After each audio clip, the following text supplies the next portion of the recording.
All right, folks, welcome back to the channel and to another episode of Fresh Finds. I am fresh off a road trip to the National Hickory Championship, which you see right here, Foxburg Country Club in Foxburg, Pennsylvania. Had a blast there. We're going to have a course vlog, two course vlogs actually from that event coming up. The first is the International Feathery Challenge, and then the National Hickory Championship with gutty clubs, pre-1900 gutty clubs.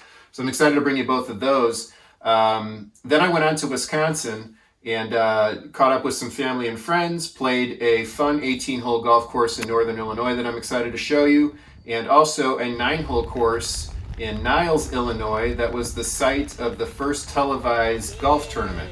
So some cool history there that I'm excited to show you. I just got back last night, so I'm a little tired from the drive. But today I wanted to show you the clubs that I picked up from my trip. There's a lot to show you, so I'm only going to show you a couple highlights here. But if you watched my previous Fresh Finds episode, you know that I visited a 15,000 club hickory club honey hole in Wisconsin. Undisclosed location. I'm not going to give it away. Not that you could carry away that many clubs if you wanted to. But anyway, I went back there again on this trip to pick up some more smooth face clubs to build beginner gutty sets with. And I came across a lot of cool clubs that I didn't see the first time. And that's kind of the nature of having that many clubs in one place, is you could walk by them several times, as I have done, and constantly see something different.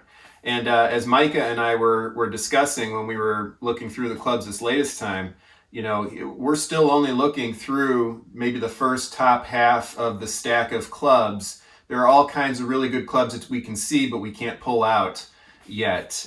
So he's going to be getting to those pretty soon. He's got some help coming from the Wisconsin Hickory golfers to help him sort more of those clubs and to kind of get into that bottom stack. Funny thing, and you know, I guess I shouldn't be too surprised by this, because when you post stuff to social media, you get a lot of armchair quarterbacks who like to comment on things. And a couple of people criticized the way that the clubs were being stored in that facility. You know, I felt like a couple of them deserved a response. So I responded and said, you know, first of all, to have some place to put 15,000 clubs is not easy. Some people said that he could have built some, you know, shelving or racks or something in between the, you know, the studs in the garage. And, you know, look, here's the thing. Like, he's planning on having those clubs sorted very soon so that he can sell them through his eBay store and through visits like, you know, what I've been doing. He just needs someplace to temporarily put them. That's not where they're permanently being stored. So rest assured, anybody who thinks that those clubs are just going to sit there and rot, that's not the case at all. He just needs someplace to temporarily store them in one place so that he can sort them properly. So anyway, there's that. So what I did want to show you today were a couple of the highlights from what I picked up. I picked up another 30 clubs from Micah. And, you know, if you have the opportunity, obviously, reach out to me and I'll give you his email. If you're in the neighborhood of Wisconsin and you want to check these clubs out, I really recommend it because you're going to find some really cool stuff.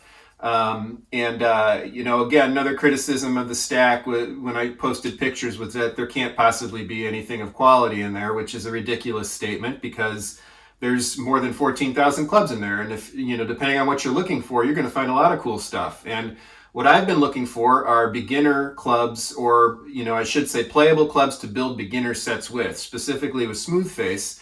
I won't get into the whole thing I talked about last time with, you know, the clubs that I'm looking for, but I'll just say that, you know, I was trying to find some more post-1900 smooth face clubs that are unmarked, that may also qualify as pre-1900 clubs if they have certain characteristics. So with that in mind, I'm going to show you some of the clubs I picked up.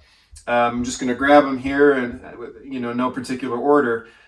This was an interesting one I found.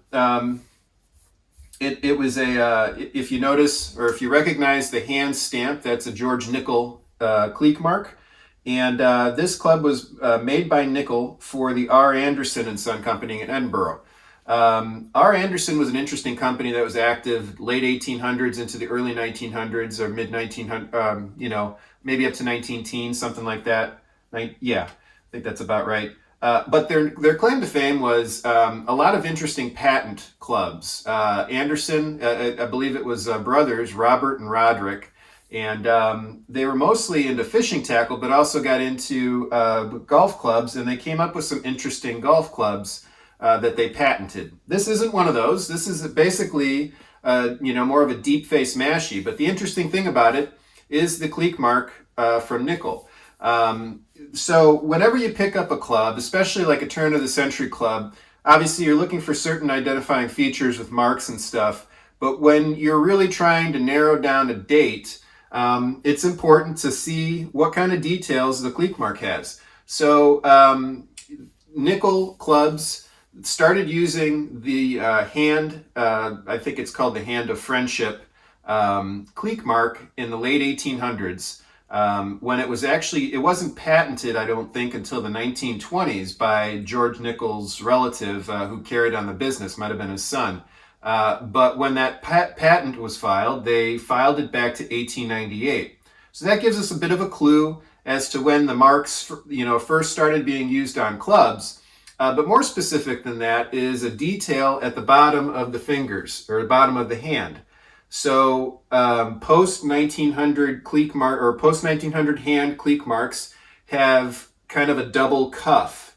And in this instance, we just see a single line that's kind of an arc, which is the single cuff.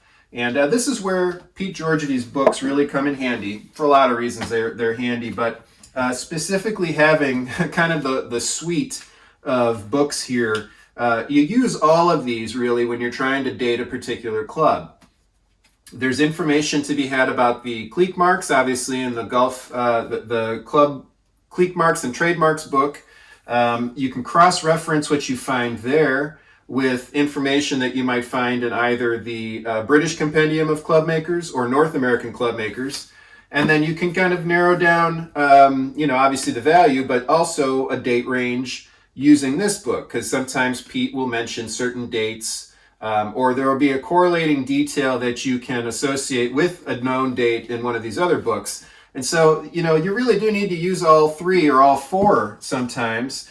And so that was kind of the instance with this one. I've had R. Anderson clubs before. So, sometimes you'll see the actual street address, and that will help date the club even further for R. Anderson clubs. But in this instance, it was just Edinburgh. So really the defining date feature is going to be the hand.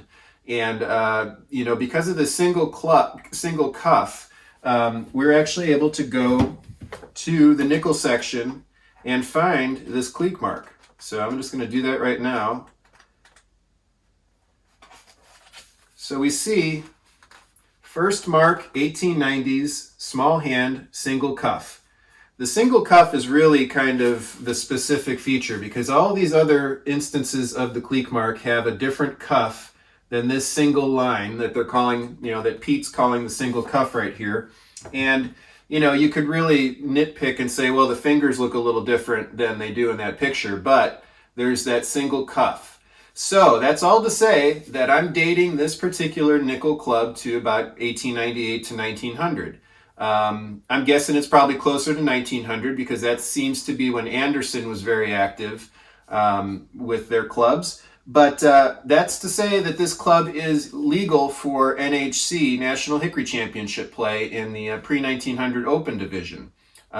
Pete's criteria for that is if the club has a cleek mark that predates it to 1900 or before 1900, then it is eligible for the Open division. So that's kind of, again, to reiterate, when I'm finding smooth face clubs for myself and when I'm building beginner gutty sets for people who want to try to play in the NHC at some point, I'm trying to follow the criteria that Pete sets up in the equipment guidelines because, I want to play the clubs that I know I can play in the event and I want other people to be able to do the same.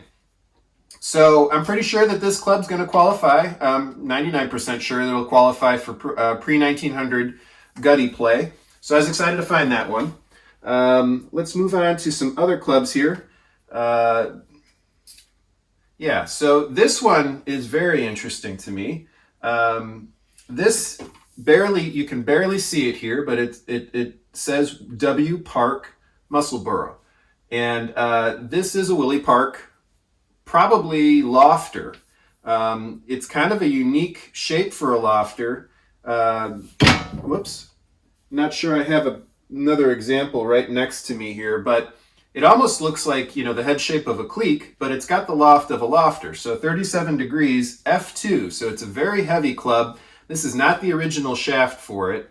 I can tell that by the fact that the head is larger than the actual shaft itself. So, and it's very loose here.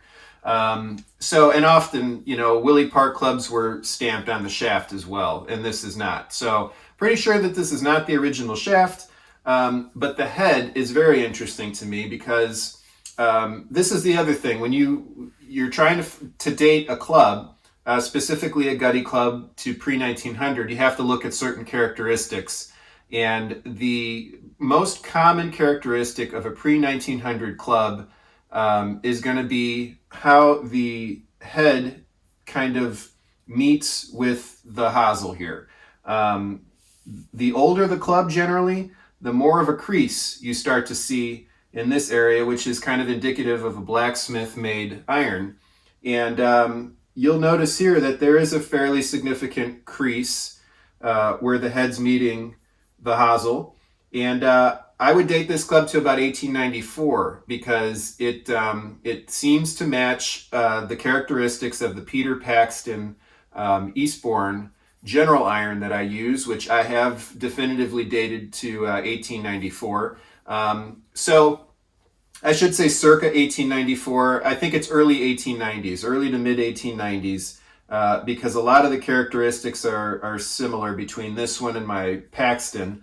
Also, the nicking here on the top of the hosel is inconsistent, which is also indicative of an early 1890s or mid 1890s iron. So pretty excited to find this one.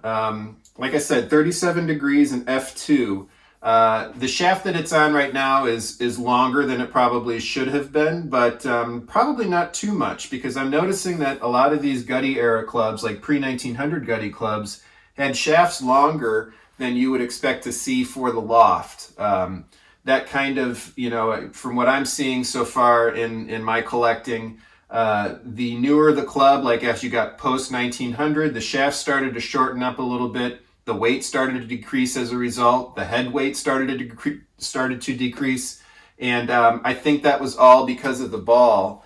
Pre-1900, when you're playing with the gutta percha ball, you wanted to have that extra weight. You might have even wanted that extra length so that you could propel that ball, because it was harder to do that. But when the Haskell ball came around and the rubber cord ball, you didn't need as much weight in the head to move the ball, and you didn't need as much length. So I think everything started to get a little bit smaller. That's just my observation. Maybe somebody can point out that that's sort of true or not true or whatever, but that's what I've noticed. And that's sort of held true, when I'm trying to figure out if a club is pre or post 1900. Another good example of what I just said there is this guy. So this is a McGregor. This is the mark that you don't see too often. It's a shamrock inside of a circle. It says guaranteed hand forged. And then you got J. McGregor, Dayton, Ohio, and kind of arches over on top and bottom. Again, using the cleek mark book here, we can date this particular shamrock in the circle cleek mark to 1900 to 1901. It was used for a very short period of time. So we know that this club was made 1900, 1901. Well, if you also know your history of golf balls, the Haskell ball was just getting popular at this point. So it makes sense that the clubs you see in the 1900 to 1902 range are kind of transitive, or I don't know if that's the right word, but they're transition era type clubs.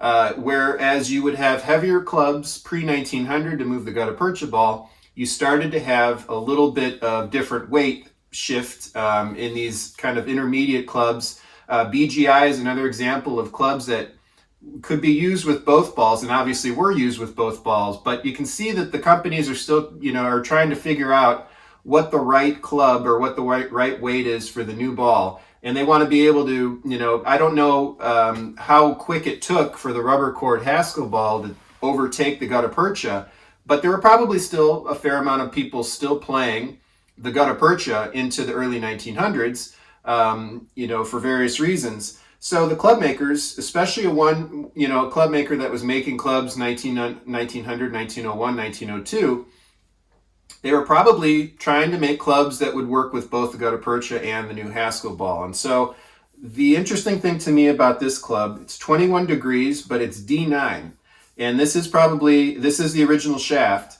And it's, probably obviously the right length for a 21 degree club or 21 degree iron. That's a pretty heavy iron for a long iron. So, you can see that McGregor at this point was still making clubs that were more suited probably for the gutta percha ball than the Haskell. And I think this is kind of an interesting club for that point. So, according to Pete's, equipment guidelines, this wouldn't qualify for the pre-1900 open division at the NHC, but it would probably be allowed in the reserve division, which is a little more lenient with the clubs you can use. So thought that was cool. What's this one here? All right, this was an interesting one. So again, this is a club, this is 32 degrees, and probably about the same time frame as that McGregor I just showed you. But somebody, went to fairly great lengths here to take weight out of the club. This is not, in my opinion, the manufacturing, this wasn't made this way. Somebody modified this club to take some weight out, mostly in the heel area here, but a little bit on the toe as well. And this might be indicative of a club that somebody found too heavy for the Haskell and wanted to lighten it up a little bit so that they could continue to play with this club. And just kind of we'll never know the true story of that, but you have to kind of guess as to what was going on. And this doesn't seem to be the original shaft with this head either. So who knows exactly why, but I thought it was curious, and it still has a lot of weight, despite the fact that those notches have been taken out. It's D9 right now, 32 inches or 32 degrees, but it also isn't a longer shaft than it should be, according to Loft. But this could be another kind of transition era iron where people were playing both balls, and this was a club that was suited for one style, and somebody wanted to play more of the Haskell, so they tried to take a little weight off of it. Hard to say, but those are the kind of clubs that you can kind of come across when you've got 15,000 to look through, and they're each one of them has kind of their own little mystery.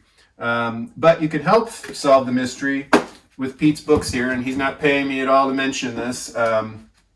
I just wanted to, kind of underscore that when you really start getting into club collecting and you have a reason to, kind of definitively define or date certain clubs, in this case for playing the National Hickory Championship, all 4 books become pretty useful and good cross-referencing tools.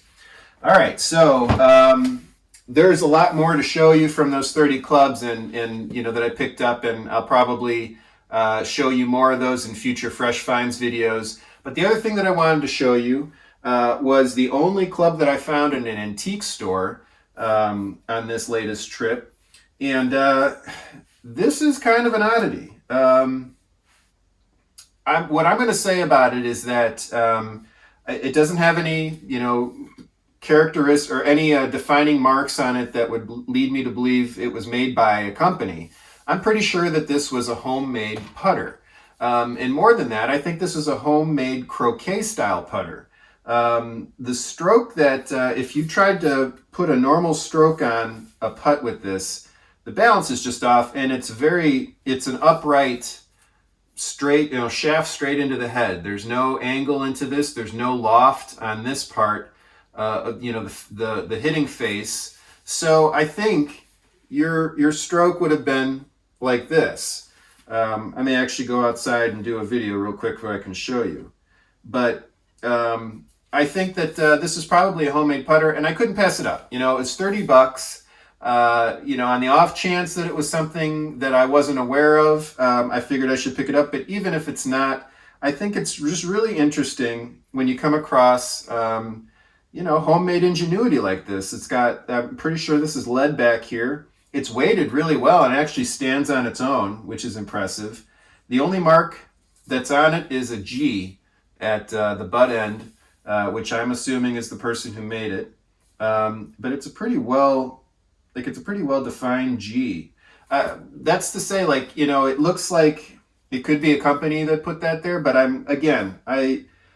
don't think that this was a company, a manufactured club by a company. I'm pretty sure that this was homemade. But I may try it in a future course vlog. I just messed around with it a little bit with the croquet style stroke, and it was a little uncomfortable, but I think it's a cool club nonetheless. Oh, the other thing I was going to mention that makes me think that this is homemade. This is an old shaft, but it's not seated into the head as cleanly as you would expect if a company was making this. So there's just little things here and there that kind of jump out at you as being like, this is a well-made, homemade club, not like a prototype from a company or anything like that. And if I had to date this, I mean, it's got flathead screws, so that sort of, predates it or dates it earlier than 1950s time frame. I would say probably 1940s, something like that. Somebody had an old shaft lying around and just kind of wanted to mess around with the croquet style putter. So yeah, this was the only club I found in an antique store. Well, I shouldn't say that. There were other clubs that I found in antique stores this trip, but I didn't buy them. I'm getting to the point where I'm looking for specific clubs, either for building beginner sets or, for my own pre-1900, just after 1900 gutty golf collecting.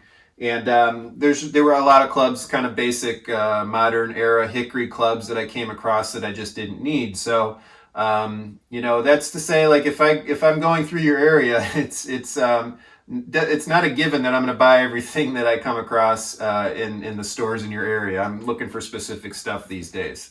So there were plenty of clubs that I found out there, though. So that's a reminder to you. If you're looking for stuff, you should keep getting out there and looking, because the antique malls, in between, here on the East Coast to the Midwest, there's plenty of clubs out there still to be found. Okay, last thing I want to talk about this week, because I'm pretty tired, and if you can't tell, I'm not quite as coherent as I'd like to be. But I wanted to make sure I got this video up this week. I'm going to be back next week with another course vlog, and I'm going to have more time now that I'm back to get back into the schedule of the course vlogs. But there was one thing that I want to mention before I let you go. And there's a company that reached out to me probably a couple months, 3 months ago, and asked if I'd be interested in checking out their laser rangefinder. They actually knew who I was. They had checked out my YouTube channel, so it wasn't like they were completely in the dark about who I was or anything. And but they still wanted to see if I'd be interested in checking this out. Well, so you might ask yourself, what's the point of having a laser rangefinder if you play hickory golf? That's a good question, but it does bring up a good and interesting conversation. So I was playing in the, let's see, which one was it? It was the White Mountain Hickory Open at Mount Washington Resort, which there's a course vlog on the channel for. And I was talking to Bill Geisler over the course of the round, and we were noting that, certain golf courses these days are taking out the yardage markers in the fairway because they're finding that most of the people playing the course are using a cart, and the cart has GPS and everything else you'd need to know about distance from wherever you're at on the hole. So some golf courses, like I said, have started taking out the yardage markers. Well, for hickory golfers, that's a little aggravating, because we kind of rely on those to know if we're playing a new course, how far we are away from the hole. And we don't normally allow the use of rangefinders. That's changed a little bit, and partly because if there's an event and they know that the golf course doesn't have those yardage markers, they'll make an exception and allow the competitors to use laser rangefinders if they need to. Personally, I don't like doing it. I haven't done it because I find that it kind of interrupts the spirit of what we're trying to do. And I'll also say that since I've been playing hickory golf for the last 2.5 years now, I've become very good at being able to judge distance with my eyes. Like, I'm not, exact, but I've got a pretty good ballpark idea of how far I am away just by looking at the target and kind of seeing it with my eyes. So I don't even use the yardage markers a lot of times on fairways. I just kind of eyeball it. That gets me in trouble sometimes because if I'm playing a new course, depth perception might be a little off because I'm not familiar with, how the hole lays out. There might be a gully in between me and the hole that I can't see, which affects your distance judgments. But generally speaking, I don't normally use any kind of device or, even markers to figure out how far away I am. I just kind of eyeball what I want to do and or where I am, and I try to hit the shot to that point. So that said, I thought it would be interesting to take a rangefinder out and see how they work. I've never had a rangefinder, even when I was playing with my modern clubs. So I really was kind of the ideal person to pitch this particular product to because I don't have a rangefinder, and this rangefinder that I'm about to show you is geared toward, the most beginner type golfer who doesn't want to spend a lot of money on a rangefinder but wants to have something they can take out on the course to get an idea of distance and stuff. So that's a long way of saying that I said, yeah, I'd be happy to take a look at what you got. So they sent it to me, said that I could keep it. Obviously asked for a review of it, and I don't want to make the channel a commercial for products, but I did think that there was something useful to talk about related to hickory golf here, and also point out that I'm not I pretty much play hickory golf or hickory clubs exclusively, but a lot of people go back and forth, and so with that in mind, knowing that there are a lot of different people watching the channel, I thought that doing a quick review on the golf course with this rangefinder might be useful for folks who don't want to spend a lot of money on a rangefinder but want something that is pretty useful. All right, folks, welcome to Delbert Golf Club, Delavan, Wisconsin. Playing with my buddy Tim today. First round with modern clubs in over 2 years, so I'm having a good time with that. But this video is about the Wosports laser rangefinder. They asked me if I would be interested in checking this out, and if you're going to give me free stuff, I will at least do an honest review of it. And so we're going to show you how it works, and I'm going to compare it to Tim's Precision Pro Nexus, which is about 2 or 3 times the amount. I think this is under $90 right now on Amazon. So we're going to shoot this first. So the sign here says that we are at 118 from the white. So let's see how that compares first. Let's actually turn it the right way. There we go. So it zeroes in and then vibrates when it's got it. It says right now I'm at 124.2 to the flag. 125.7. So between these two, we've only got about less than 2 yards of difference. So I would say that this thing's pretty accurate. If you're a budget-minded golfer who's looking for something to kind of zero in on some ranges, or yardages rather, but you don't want to spend a lot of money, this is actually a pretty useful tool. When you get better, you're probably going to want a better rangefinder, but honestly, you're going to be hard-pressed to find something that's as accurate as this seems to be, or at least consistent with the more expensive rangefinder than the Wosports. All right, folks, welcome to Strawberry Ridge Golf Course. Is that where we are? I'm in Pennsylvania on a golf trip, and just wanted to show you real quick the Wosports rangefinder in action. I'm going to compare it to the yardage I have on my Garmin. Turn it on. Hold it. So I'm getting 161.3, and on my watch I've got 160. So I would say that's pretty accurate for probably the cheapest rangefinder you can find on the market or on Amazon. So yeah, not too bad. Okay, so there you have it. I thought it was pretty accurate. Anytime, in my opinion, you could get within 1 or 2 yards of a device that costs twice as much or 3 times as much as the one you're using, I would, safely say that the cheaper one is just as good as the more expensive one. And the Garmin watch isn't cheap either. Both of which, pretty much the rangefinder matched up well with both readings that I tested it with on those 2 par 3s.